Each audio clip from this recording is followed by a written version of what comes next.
IBN 7 हौसला है।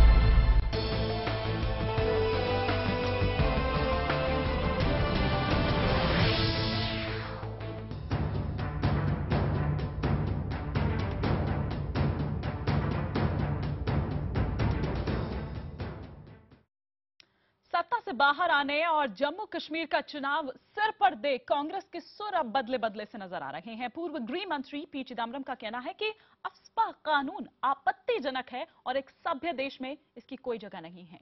उधर धारा 370 पर बीजेपी नेताओं को उनकी ही उम्मीदवार हिना भट्ट ने मुश्किल में फंसा दिया है। हिना ने यह कह दिया है कि अनुच्छेद 370 को हटाया ही नहीं जा सकता। इससे घाटी के लोग बंदूकें तान लेंगे, बंदूकें उठा लेंगे। हालांकि बाद में वो अपने बयान से पलटती हुई नजर आई। सवाल यहां यह है कि पार्टियों के घोषणा पत्र और बयानों की जमीनी सच्चाई बदलती क्यों रहती है। एक आधुनिक और सभ्य देश में एएफएसपीए जैसे आपत्तिजनक कानून की कोई जगह नहीं है। इसका सिद्धांत है न आरोपी पक्ष को बचाव का मौका देना और न किसी की इजाजत लेना। हकीकत में ये सशस्त्र सेना और केंद्रीय सशस्त्र बल को सजा से डरे बगैर कार्रवाई की इजाजत देता है। पूर्व केंद्रीय गृह मंत्री चिदम्बरम के इस बयान के बाद विवाद शुरू हो गया है।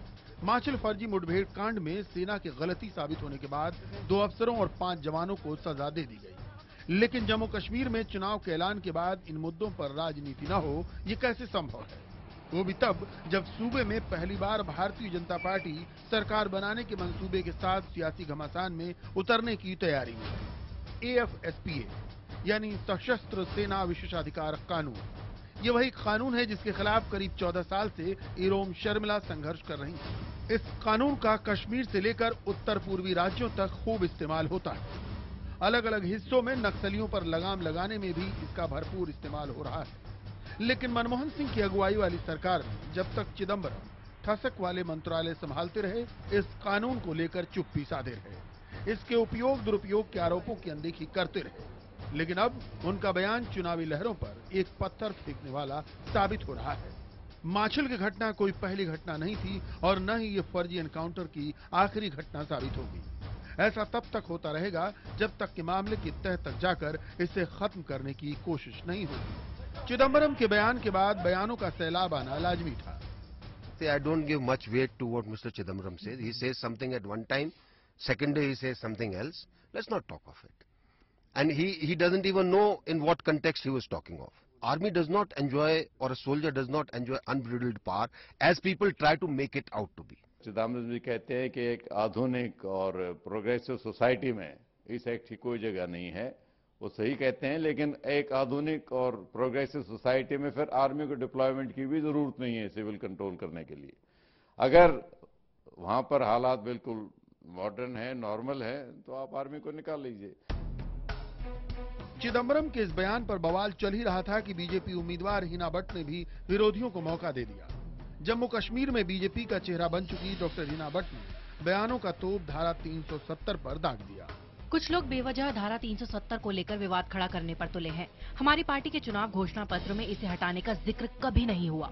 धारा 370 जम्मू कश्मीर की पहचान के लिए जरूरी है और इसका भंग होना हमारी पहचान मिटाना है, जो हमें मंजूर नहीं है।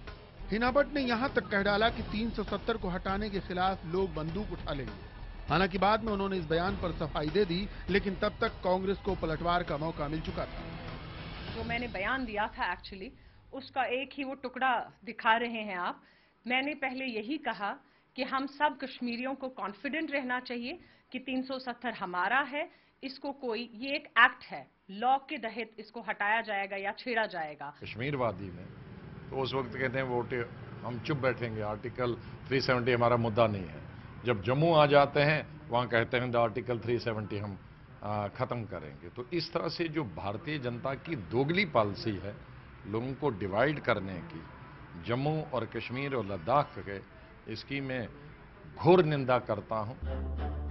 साफ है चुनावी बादल के घिरने के साथ ही घाटी में सियासी सरगर्मी पैदा करने की कोशिशें तेज हो गई हैं।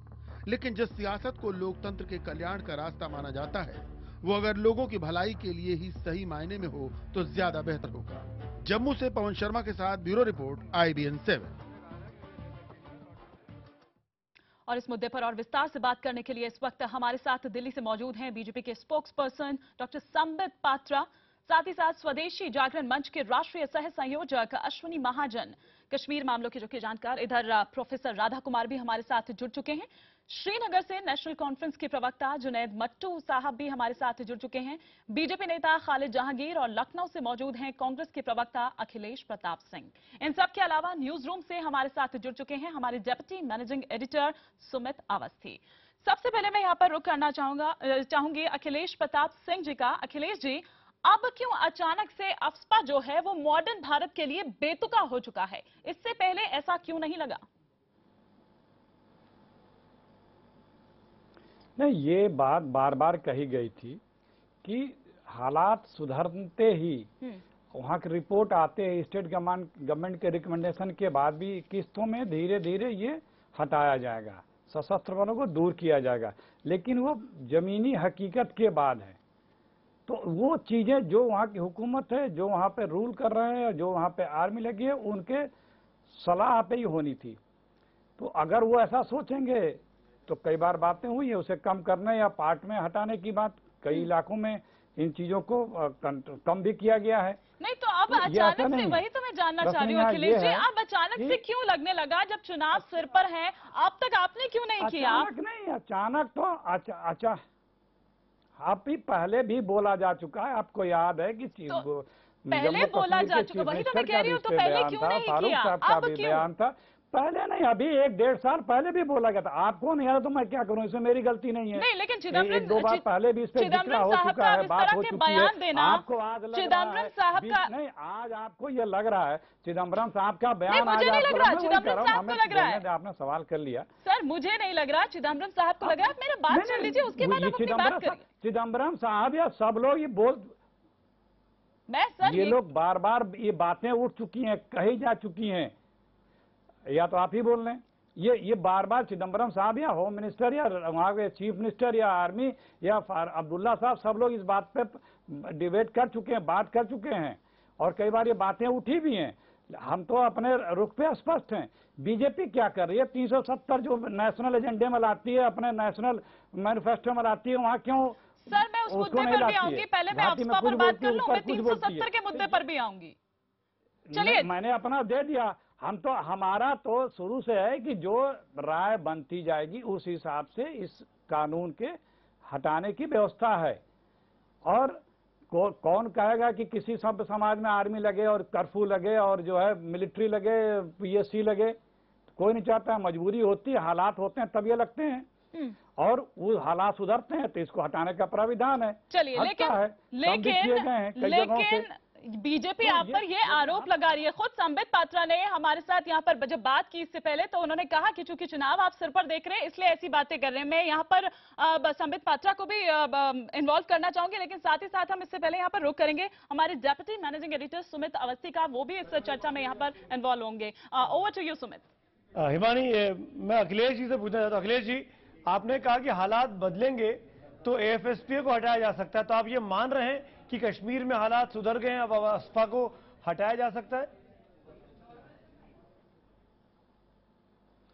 इसका प्रोविजन है, इस एक्ट में भी है और इसका प्रोविजन है। वहाँ की हुकूमत ये सुझाव देती है, ये किसी के मन से या इच्छा से नहीं होता। बिल्कुल अखिलेश जी, और मैंने आपसे स्पेसिफिक सवाल पूछा, नियम कायदे नहीं पूछ रहा हूँ। मैं एक चीज जानना चाह रहा हूँ कि क्या जम्मू कश्मीर के हालात में कांग्रेस की नजर में बदलाव आ गया है? क्या एएफएसपीए को हटा लेना चाहिए, हाँ या नहीं? मैंने वही स्पेसिफिक जवाब दिया। मैं वहाँ का चीफ मिनिस्टर नहीं हूँ, वहाँ का हुकूमत देगी इसका। तो ये पी चिदम्बरम साहब को जो कि देश के गृह मंत्री रह चुके हैं, उनको कैसे लगा? रह चुके हैं जी, लेकिन कानून जो व्यवस्था है उससे चलती है। जो हुकूमत है वो जो राय देगी उसके आधार पर निर्णय होता है। किसी पॉलिटिकल तो इसका मतलब चिदम्बरम साहब केवल अपने मन की बात कर रहे हैं, वो कांग्रेस की राय नहीं है। ये फैक्ट है कि कौन चाहता है, ये नहीं, मैंने पहले भी कहा ये फैक्ट है। कौन चाहता है कि एक सभ्य समाज में कर्फ्यू लगे, आर्मी आए, मिलिट्री रहे और आप ये दिनों दिनों तक आप चलता तो बड़ी सभ्य समाज की बात कर रहे हैं। 10 साल आपकी सरकार रही अखिलेश जी, इसके बाद बाकी पैनलिस्ट के पास भी जाऊंगा मैं। कश्मीर में 10 साल आपकी सरकार रही, क्या तब सभ्य समाज नहीं था? तब जम्मू कश्मीर के हालात कैसे रखे आपने अखिलेश प्रताप सिंह बीते 10 सालों में? क्या पूछा आपने? बीते 10 सालों में जब आपकी सरकार थी तो जम्मू कश्मीर में हालात कैसे थे? तब आपने एएफएसपीए को रिव्यू करने की बात एक बार भी चिदम्बरम साहब ने क्यों नहीं की? कैसे नहीं करी? आप भूल रहे हैं सुमित जी, 2 साल 1.5 साल का याद करिए। फारूक चीफ मिनिस्टर ने भी बात की थी और अब तो किया क्यों नहीं? राष्ट्रीय अध्यक्ष अब्दुल्ला साहब ने तो बात किया की थी। क्यों नहीं? मिलिट्री क्यों नहीं? प्लीज मैं आपको याद दिला रहा हूँ, मैं आपकी बात मान गया। हुई थी, लोगों ने कहा, खुद वहाँ की सरकार ने कहा कुछ मैं आपकी बात मान गया। ये सरकार तो अभी 5 महीने पहले आई है। बीते 1.5 सालों में आपकी सरकार ने जाते जाते ये फैसला क्यों नहीं लिया? हम वहाँ की सरकार तय करती है। आप तो जम्मू कश्मीर में भी सरकार में शामिल थे। स्टेट की सरकार, स्टेट गवर्नमेंट की ही बात मैं कर रहा हूँ। स्टेट गवर्नमेंट की सरकार गवर्नमेंट में आप भी थे, इस पे अपनी राय देती है। उसके बाद सेंट्रल गवर्नमेंट में आप भी थे, आपकी पार्टी भी थी। तो किया ना, तो क्यों नहीं हटाया? हाँ, क्यों नहीं रिव्यू किया? जैसा उचित समझा और नहीं तो जैसे हालात देखा होगा फिर किया। उसमें क्यों किया? इसमें जोर जबरदस्ती किया। संबित पात्रा भी बोलना चाह रहे हैं। अखिलेश जी, काफी हमारा डायलॉग हो गया, बाकी पैनलिस्ट को जोड़ता हूँ। सॉरी, बाकी सबको वेट करना पड़ा। संबित पात्रा, कांग्रेस का आज एएफएसपीए को लेकर चिदम्बरम साहब के बयान का बचाव करना, क्या लगता है आपको? देखिए, 2 चीजें हैं। अगर इतने गंभीर विषय में कहीं अगर मजाक के रूप में कुछ लाना है तो मैं मजाकी तौर पे आरंभ कर देता हूं, फिर गंभीरता की ओर जाऊंगा। अभी आपके पैनल पे अखिलेश जी खुद कह रहे हैं कि हालात के अनुसार armed forces special protection act लगता या उठता है, और अभी ये मान रहे हैं कि जब इनका कार्यकाल था 4 महीने तक, अभी भी उन्हीं का कार्यकाल है वैसे जम्मू कश्मीर में, मगर सेंटर में जब इनका कार्यकाल था 6 महीने पहले तक, तब तक हालात बहुत खराब थे और अब हालात अच्छे हो गए हैं, इसलिए शायद आफ्ता को हटा देना चाहिए। आज पहली बार किसी कांग्रेस प्रवक्ता ने माना है कि मोदी जी के आने के बाद अच्छे दिन हिंदुस्तान में तो अलग, जम्मू कश्मीर में भी आ गए हैं, ऐसा अखिलेश जी कह रहे हैं। मगर हमारा एक सीरियस टेक है इसमें। आपको ध्यान होगा चंद दिनों पहले जम्मू कश्मीर के असेंबली में किस प्रकार से नेशनल कॉन्फ्रेंस और कांग्रेस ने मिलकर एक रिजोल्यूशन पास किया था क्रॉस बॉर्डर फायरिंग के ऊपर, और किस प्रकार से यह रिजोल्यूशन एक तरह से एंटी इंडिया था। यह रिजोल्यूशन पाकिस्तान के फेवर में था कि Indian government cross border cease fire पे ज्यादा कुछ कर नहीं रही है और टॉक्स होने चाहिए पाकिस्तान के साथ। तो हमेशा से ही कांग्रेस का स्टैंड कश्मीर को लेकर एक धुलमुल, कंफ्यूज्ड, और मैं दुख के साथ कहूंगा जो इंडिया के हक का है वो स्टैंड रहा नहीं है। और आज चिदम्बरम साहब जो कि फॉर्मर होम मिनिस्टर रह चुके हैं, वो इस प्रकार का बयान दे रहे हैं। आप देखिए खुद चिदम्बरम साहब ने इस विषय में क्या किया। आज जब जम्मू कश्मीर के चुनाव सर के ऊपर है तो स्वाभाविक रूप से आसपा को एक स्टिक के रूप में यूज करके चुनाव में कुछ वोट पाने के लिए कांग्रेस इस कदर गिर जाएगी, ये मुझे विश्वास नहीं हो रहा है। नेशनल सिक्योरिटी, जो राष्ट्रीय सिक्योरिटी है, उसके ऊपर कभी राजनीति नहीं होनी चाहिए, चाहे भाजपा हो, चाहे कांग्रेस हो, चाहे नेशनल कॉन्फ्रेंस या पीडीपी हो। एक ध्वनि में हम सबको एकमत होकर राष्ट्रीय, मैं लगे तो भट्ट साहब मेरे साथ है, समित जी, डॉक्टर साहब के अखंड नेशनल कॉन्फ्रेंस के प्रवक्ता जुनैद भट्ट मेरे साथ है। भट्ट साहब, आप क्या लगता है कि एएफएसपीए को मैं आऊंगा अखिलेश जी आपके पास, आपको बहुत टाइम दिया। जुनैद भट्ट, आपको क्या लगता है, क्या एएफएसपीए को हटाना चाहिए? क्या ये ठीक मौका है जब राज्य में चुनाव हो रहे हैं? जुनैद मत्तू नहीं, जुनैद भट्ट नहीं, जुनैद मत्तू, माफ करिएगा, मट्टू साहब जी। देखिए जी, एएफएसपीए पे जो बार बार ये बात होती है, अभी मेरे मित्र संबित पात्रा जी ने पहले मजाक के रूप में शुरू किया, फिर वो संजीदगी में आना चाहते थे, संजीदगी में बदकिस्मती से वो आए नहीं, और मैं बताऊंगा क्यों। अखिलेश जी ने भी कुछ कहा, पहले उसकी हम थोड़ी सफाई पेश करें। हमने स्टार्ट से कहा, अभी हमारे जो वर्किंग प्रेसिडेंट हैं, जो चीफ मिनिस्टर है, उन्होंने कहा है कि चिदम्बरम साहब का स्टैंड हमेशा एएफएसपीए रेवोकेशन के सपोर्ट में रहा है। लेकिन आप देखिए कांग्रेस के यहाँ पे जो प्रदेश कांग्रेस के चीफ हैं सैफुद्दीन सोल साहब, जब हमने एएफएसपीए की बात पहले की थी तो उनने कहा था, इसको अपोज किया था और कहा था एएफएसपी को रिवोक करने का अभी टाइम नहीं आया है। फिर आप बात करते हैं कि क्या वायलेंस कम हुई है। वायलेंस अब आप ये भी कहना शुरू कर देंगे कि जो हुआ है 5 महीने में ही, ताजमहल भी 5 महीने में बन गया है हिंदुस्तान में, उससे पहले था नहीं, तो वो भी अच्छे दिनों का एक सिम्टम है। आप लास्ट 5 साल जो है, और ये पार्लियामेंट इलेक्शन से पीछे वाले साल में बोल रहा हूं, स्टेटिस्टिकली 70% डिक्रीज इन वायलेंस हुआ है। जो ये एक फिगर है, ये कंबाइंड आर्म्ड फोर्सेज एक्सरसाइज से आता है। 70% रिडक्शन इन वायलेंस हुआ है। जब आप वायलेंस को रिड्यूस करते हैं, पहले आपको एक बात माननी पड़ेगी, आप आर्टिकल 370 पे क्या बात करें वो अलग है, लेकिन एएफएसपी एक टेम्पररी प्रोविजन है, ये एक कॉन्स्टिट्यूशनल प्रोविजन नहीं है, ये एक टेम्पररी प्रोविजन है। उसमें आप लीगली कोई आर्ग्यू नहीं कर सकते हैं। टेम्पररी प्रोविजन ठीक है, हालात खराब थे, उसको कौन मानता है? हमारे 10-15 हमारे आप नहीं, मैंने अभी बात नहीं रखी। नहीं, हजारों समझ में आ रही, मेरे पास 6 लोग और हैं। कह सकते मट्टू साहब, आप एक से मुझे मट्टू साहब आपने अपनी बात रखी, वायलेंस में कमी आई है और अब रिव्यू करने का वक्त आ गया है। प्रोफेसर राधा कुमार, आपने जम्मू कश्मीर में बहुत काम किया है। राधा जी, मैं आपसे बहुत सीधा सा सवाल पूछ रहा हूँ, क्या ये चुनावी जंग ज्यादा है? चुनाव जीतने की कोशिश में इस तरह का बयान सामने आ रहा है जो चिदम्बरम साहब कह रहे हैं? कब तक? राधा कुमार जी जी, अब ये चुनावी सिलसिले में तो मैं कुछ भी नहीं कह सकती, वो तो प्रश्न आपको चिदम्बरम जी से ही पूछना पड़ेगा।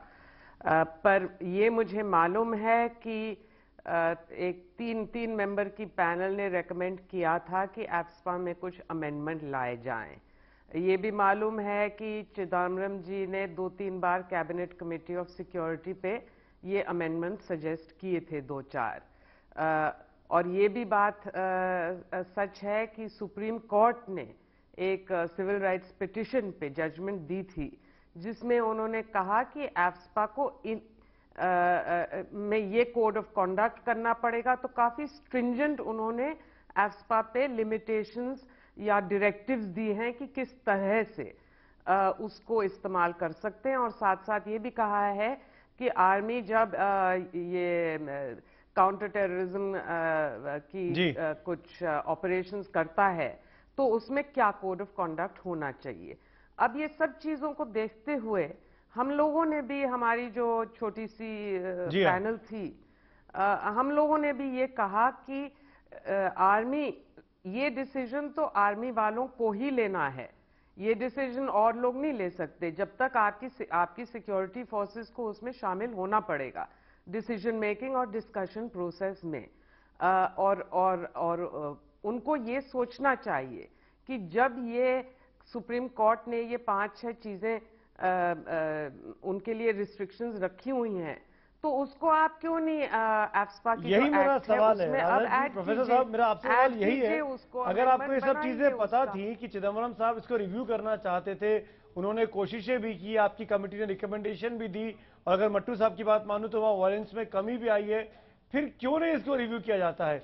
क्यों एफएसपीए को लेकर नेशनल पॉलिटिकल पार्टीज का और रीजनल पॉलिटिकल पार्टीज का बिल्कुल डिफरेंट ओपिनियन होता है? देखिए, जहां तक कि वायलेंस कम आने की बात है, जो मट्टू साहब ने कहा है बिल्कुल सच है, पर उसमें दूसरी बात आती है।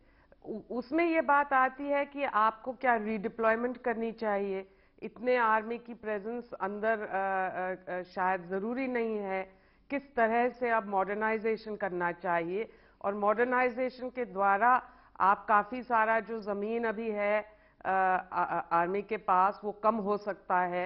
मेरा सवाल आपसे बहुत छोटा सा अलग तरह से दोनों पॉलिटिकल पार्टी, उसमें एप्सपा नहीं आता है। जो नेशनल पॉलिटिकल पार्टीज हैं, कांग्रेस बीजेपी जैसी, और जो रीजनल पॉलिटिकल पार्टीज हैं, नेशनल कॉन्फ्रेंस और पीडीपी जैसी, इनमें डिफरेंस ऑफ ओपिनियन क्यों है? अगर ये सब चीजें फैक्चुअली सबके सामने प्रूवन है कि वायलेंस में कमी आई है और सरकार उसको रिव्यू करना चाहती है, फिर क्यों नहीं रिव्यू कर पा रहे हैं हम लोग?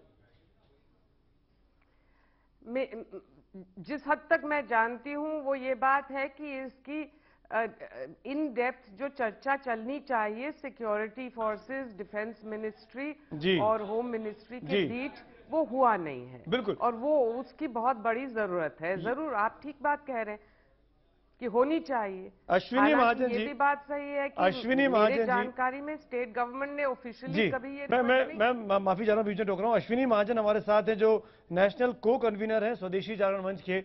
अश्विनी जी, संघ की, स्वदेशी जागरण मंच की, क्योंकि आप संघ के समर्थक भी हैं, क्या राय है? AFSPA बना रहे, इसकी जरूरत है वहां पे? जरूरत इस बात की है कि देश की जो सुरक्षा है वो अक्षुण्ण रहे, और उसके लिए जो भी आवश्यक बातें हैं वो की जानी चाहिए। और ऐतिहासिक रूप से ये जो प्रोविजन है वो चल रहा है लंबे समय से, और जैसे पिछली सरकार ने इसको रिव्यू करने की जरूरत नहीं समझी, लेकिन बदले हुए हालातों में और अच्छे दिन आने के साथ साथ यदि कुछ और भी प्रावधान होते हैं, जैसे धारा 370 के बारे में अभी नए चुनाव होने वाले हैं, उसके बाद धारा 370 का क्या होता है, और उसके बाद अगर हालात सुधरते हैं जी, तो किसी भी सभ्य समाज में स्वाभाविक तौर पर ऐसा नहीं होना चाहिए। इसमें कोई लेकिन खाली एक ही राय होगी, इसमें कोई बीजेपी और सबकी अलग राय होनी नहीं चाहिए, लेकिन ऐसा होता नहीं है। ऐसा लगता है कि आर्मी जो है इस देश की सबसे बड़ी, इस मामले पे सबसे अलग थलग पड़ी हुई यूनिट है, क्योंकि आर्मी एक बात कहती है और तमाम पार्टियां, तमाम विचारक, तमाम संगठन एक बात कहते हैं, जो कि पॉपुलर ज्यादा दिखाई देता है। खालिद जहांगीर साहब, आर्मी का ये कहना या आर्मी के अधिकारियों का ये कहना कि AFSPA अगर हट गया तो अभी हालात ऐसे नहीं बने हैं जिससे जम्मू कश्मीर में अमन चैन आ सके।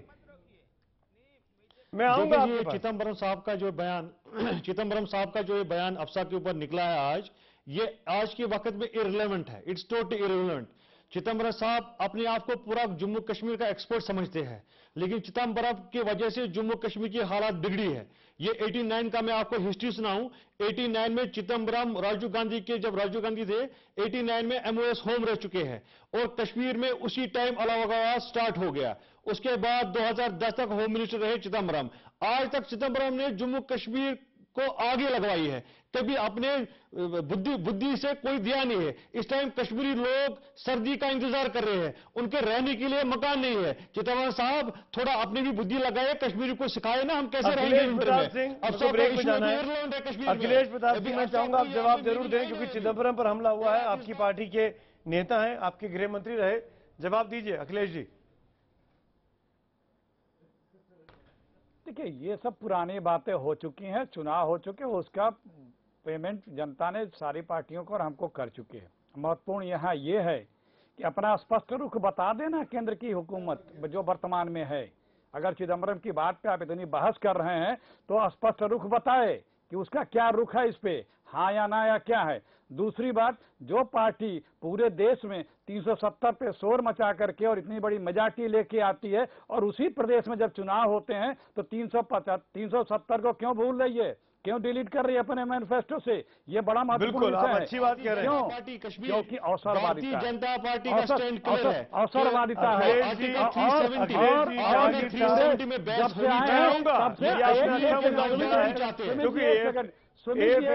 अखिलेश जी, जब से ये हुकूमत आई है सिर्फ क्रॉस बॉर्डर फायरिंग हो रही है, और पाकिस्तान से क्रॉस बॉर्डर फायर पे न रोक करके जो हमारे सेपरेटिस्ट हैं, माफी चाहता हूं, बात अगर आपने एक अच्छा मुद्दा उठाया, मैं एक ब्रेक ले रहा हूं यहाँ पे, लेकिन ब्रेक के बाद जब लौटूंगा तो बात होगी धारा 370 की, क्योंकि ये धारा, ये आर्टिकल बीजेपी के लिए इस चुनावी मौसम में वैसे ही मुसीबत का सबब बन रहा है जैसे चिदम्बरम साहब का AFSPA को लेकर दिया गया बयान कांग्रेस के लिए मुसीबतें खड़ी कर रहा है।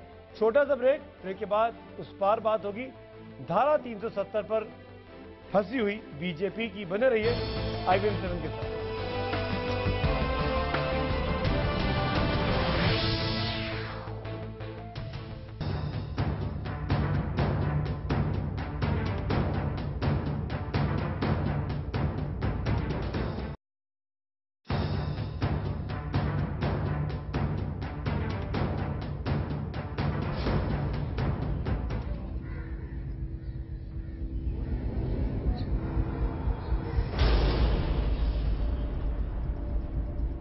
हमारा ये मानना है कि 370 जो आर्टिकल जो है वो एक परमानेंट आर्टिकल है, इसको नहीं हटाया जा सकता और ये हमारा स्टैंड है। हम भी यही चाहते हैं कि अगर इसको एक समयबद्ध सीमा में ला के इसको अगर हटाया जाए तो ये अच्छा ही है।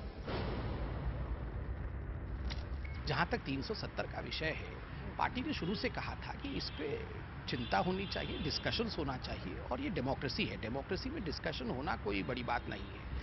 Army, because it gives an amount of immunity to the army, and they misuse. The Assam Rifles is misusing whatever powers it has. The army is misusing whatever powers it has. Bharatiya Janata party का इस राज्य के चुनाव में क्या-क्या मुद्दे होंगे, राज्य के घोषणा पत्र में क्या-क्या मुद्दे होंगे? There is no scope for terrorism anymore. We have shown that no matter how much support you get from Pakistan, how many guns you get, you can't take away Kashmir from our Indian army. They are tough guys and they are ready to sacrifice for the country.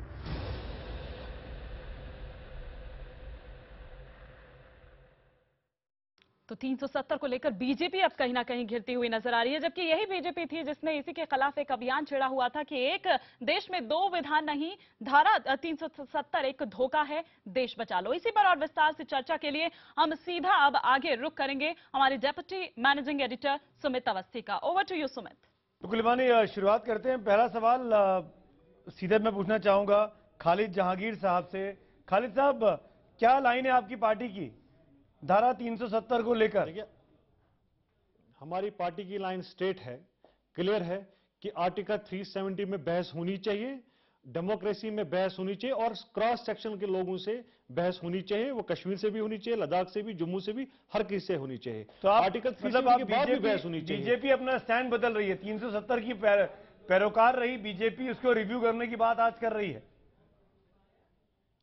देखिए, BJP का stand पहले से भी वही है, आज का भी वही रहेगा कि इस पे एक डिबेट होना चाहिए और डिबेट के बाद हमारा जब मैनिफेस्टो निकलेगा उस पर भी बात क्लियर हो जाएगी। मैं आपको बताता हूं, संबित पात्रा जी मेरे साथ है, आपकी पार्टी के राष्ट्रीय प्रवक्ता। डॉक्टर साहब, जब आप लोगों ने एनडीए बनाया था पहली बार तो 3 कॉन्ट्रोवर्शियल इश्यूज आपने छोड़ दिए थे, उनमें से एक धारा 370 थी, तब जाके एनडीए बन पाया था।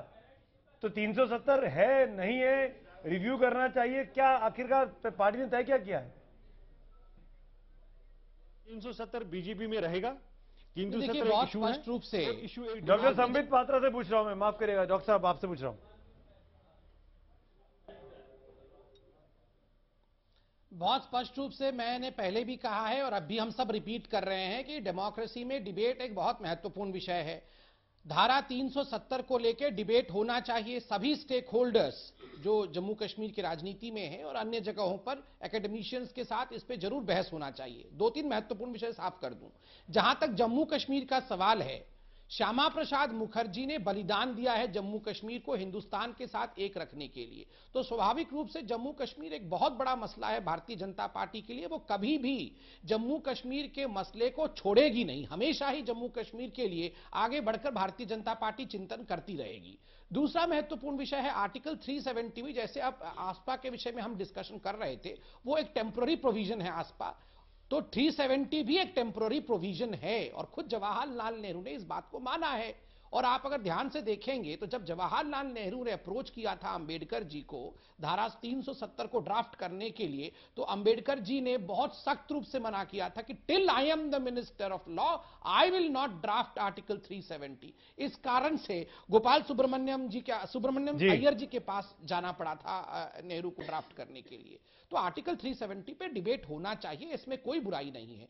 कश्मीर के लोग, जम्मू के लोग, सभी स्टेक होल्डर्स हैं, इसमें एक चर्चा होनी चाहिए जो भारतीय जनता पार्टी चाहती है। बाकी वहां स्टेट का जो मैनिफेस्टो कमेटी है वो इस पे चिंतन करेगी, मैनिफेस्टो जब सामने आएगा बाकी विषय साफ होगा। अखिलेश जी के पास मैं आऊंगा, लेकिन पहले प्रोफेसर राधा कुमार मैं आपसे पूछना चाहूंगा, बीजेपी का ये जो स्टैंड है 370 को लेकर, बीजेपी आज डिस्कशन की बात कह रही है, क्योंकि आप न्यूट्रल वॉइस हैं इस पैनल में, तो मैं आपसे इसलिए पूछ रहा हूं, क्या ये एक वाकई में सीरियस अटेम्प्ट है या सिर्फ अभी चुनाव पर नजर है भारतीय जनता पार्टी की?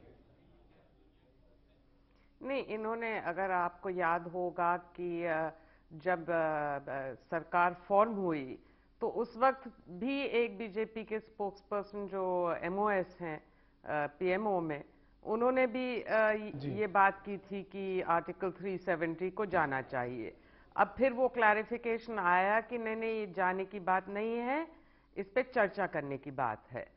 तो ये नहीं कह सकते कि ये सिर्फ इस चुनाव में आया है, ये पिछले 6 महीने से आता रहा है। जी हाँ, और 6 महीने में लोकसभा के चुनाव भी हुए थे। बात पर ये बात मुझे समझ नहीं आ रहा कि आर्टिकल 370 जो है वो हमारे कॉन्स्टिट्यूशन का हिस्सा है और वो आता है इंस्ट्रूमेंट ऑफ एक्सेशन से। जो 370 में प्रोविजंस हैं वो इंस्ट्रूमेंट ऑफ एक्सेशन में भी हैं। बिल्कुल। तो अगर आप 370 भी ले जाएंगे, आपको वही प्रोविजंस तो रखनी ही पड़ेंगी क्योंकि एक्सेशन के इंस्ट्रूमेंट में ये है। जवाब दीजिए डॉक्टर बात्रा।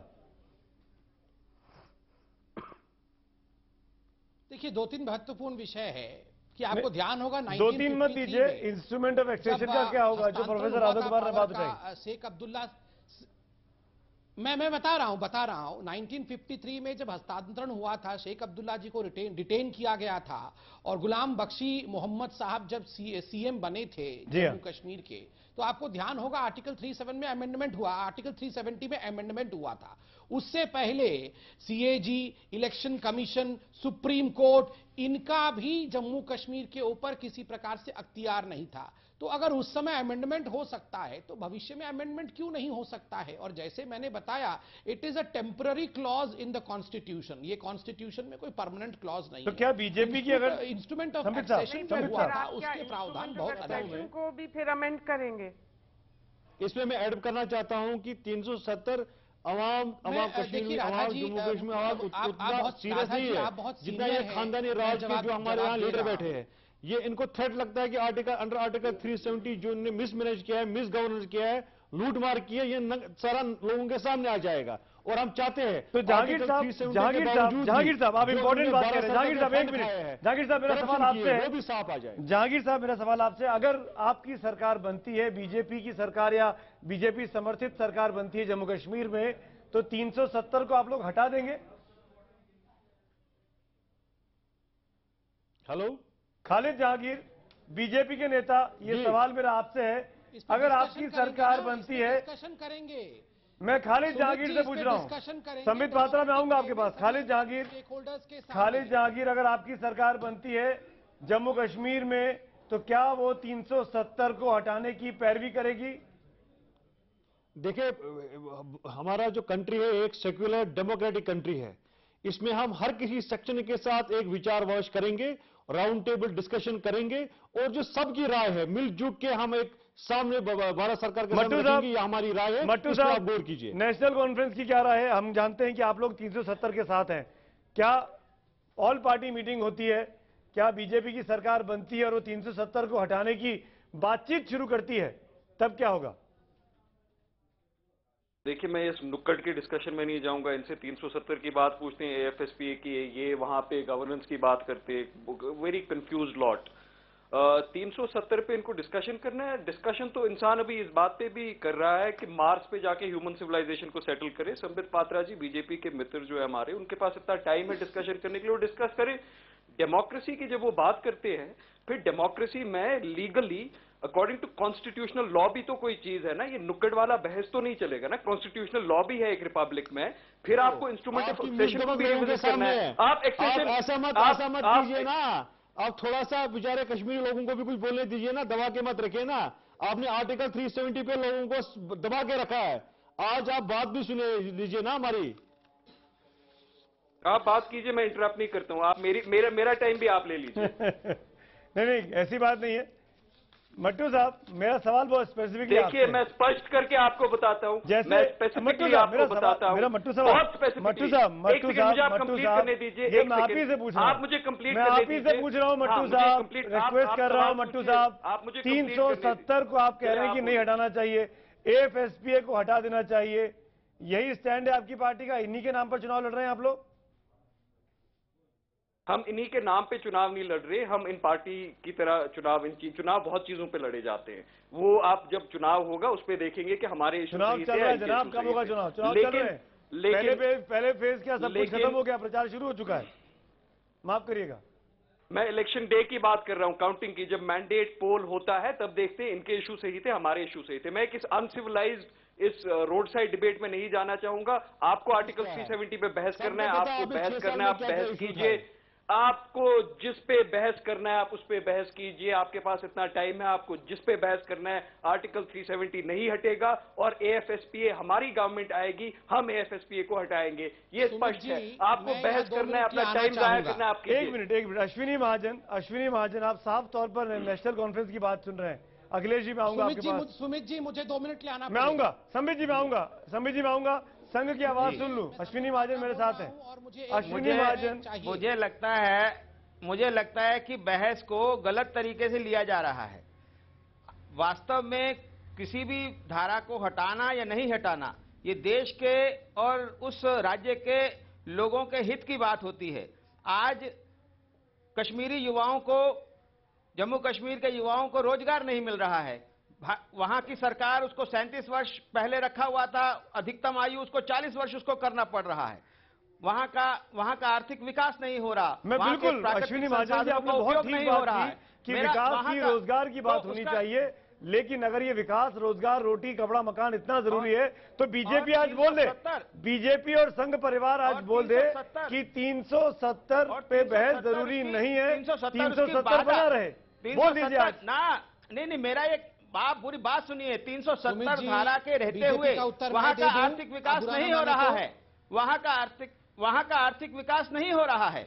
इसलिए अगर 370 के पर चर्चा करें, जो मर्जी करें, लेकिन 370 अगर हटाई जाएगी तो उससे इस राज्य का विकास होगा। और ये राज्य बेहतर तरीके से शेष बोलना चाहिए, समझना चाहिए। अश्विनी जी, करना चाहिए। विकास की बात बहुत जरूरी है, मैं मना नहीं कर रहा हूं, लेकिन 370 भी उससे ज्यादा जरूरी है कश्मीर के संदर्भ में। 370 उसकी अखिलेश जी आज कमेंट आपका। कश्मीर का 370 को लेकर बीजेपी के स्टैंड पर क्या कहेंगे आप, अखिलेश प्रताप सिंह? एक सेकंड 370 कैसे उसमें एक बाधा डाल रहे हैं, ये मुझे बता दें प्लीज। मैं बताऊंगा अभी एक मिनट। ये नुक्कड़ बहस नहीं है जुनैद भट्ट साहब, ये नुक्कड़ बहस नहीं है। वक्त मिलेगा आपको, मैं आऊंगा मैं आपके पास। अखिलेश प्रताप सिंह ने सवाल किया, मैंने आप कृपया शांत रहिए। 2 बार नुक्कड़ बहस कह चुके हैं, खुद बीच में टांग अड़ा रहे हैं। अखिलेश प्रताप सिंह, मैं आपसे पूछ रहा हूं 370 पर कांग्रेस पार्टी की क्या स्टैंड है?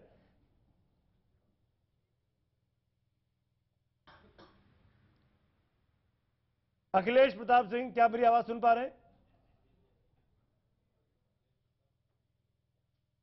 Hello Sambit Patra, last 30 seconds मुझे वाइंड अप करना है।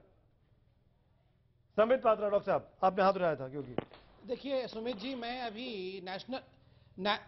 अभी नेशनल कॉन्फ्रेंस का पूरा बयान सुन रहा था। वो इसे नुक्कड़ बहस और अनसिविलाइज्ड डिबेट कह रहे हैं, आर्टिकल 370 पे डिबेट करना। मैं 2 चीज कह दूं।